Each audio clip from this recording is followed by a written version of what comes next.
si on veut toucher les étoiles, il faut un tremplin de matière. Et donc, on doit avoir maîtrisé et compris cette matière et aimer ce monde. Et pour aimer ce monde, il faut aller dedans. Puis il faut mettre les mains dedans aussi. Donc, on va avoir une partie très pratique. Et puis, on va avoir une partie spirituelle qui, au début, n'est pas du tout agréable.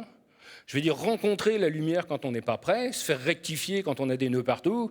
Pour vous donner un exemple, la rectification, pourquoi ? Parce que dans un corps rectifié, la lumière passe mieux que dans un corps qui va dans tous les sens. C'est la différence entre le charbon et le diamant. C'est du carbone pur. Pourquoi il y en a un qui est noir et mou et que l'autre est dur et parfaitement transparent ? Ça ne peut pas être la matière, puisque c'est du carbone pur. Donc c'est l'organisation. Il y en a un qui est chaotique et il y en a un qui est aligné. Ça veut dire que si moi je fais la même chose dans mon corps et que je m'aligne, je laisse passer la lumière. La représentation, c'est le tuyau d'arrosage sur une pelouse. Vous prenez un tuyau d'arrosage qui est dans tous les sens et vous voulez le rectifier. Qu'est-ce que vous faites ? Vous le branchez puis vous mettez de l'eau. Et évidemment, il se redresse, sauf s'il y a des nœuds. Imaginez, s'il y a des nœuds, ça gonfle puis ça explose. C'est comme nous. C'est-à-dire que si on se trouve dans un lieu où il y a une douche, justement, et qu'on n'est pas rectifié et que la lumière rentre dedans, on explose et c'est les morceaux qui sont rectifiés. Ah oui. Alors évidemment, sur un lieu comme le pèlerinage de Saint-Jacques, il y a des lieux qui vont être des vraies machines à rectification, sans qu'on s'en rende compte. En faisant le chemin, on va se trouver à des endroits où on va se dénouer. Mais ce n'est pas du tout confortable, c'est comme un lavabo, vous savez, quand vous mettez du produit pour que ça sorte. Le premier truc qui sort, ce n'est pas l'eau pure, c'est tout ce qui est sale, toutes les cochonneries, et nous c'est pareil. Et le premier travail qu'on va faire, c'est « mais qu'est-ce que je fous là ? Mais pourquoi je suis venu ?» Alors après, on pense, oui, mais si je rentre, je vais passer pour quelqu'un, on va dire, là, il n'a pas de constance, on a des tas de motivations qui ne sont pas bonnes.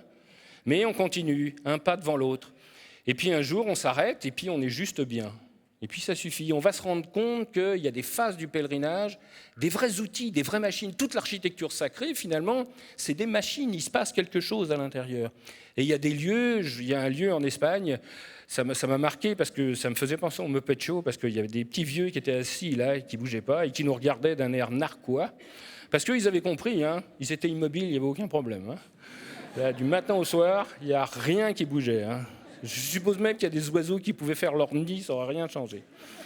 Et ils sont devant un arbre, et cet arbre, il est minéral. C'est-à-dire qu'on a l'impression vraiment que c'est de la pierre. Et les anciens appellent ce lieu la porte du temps.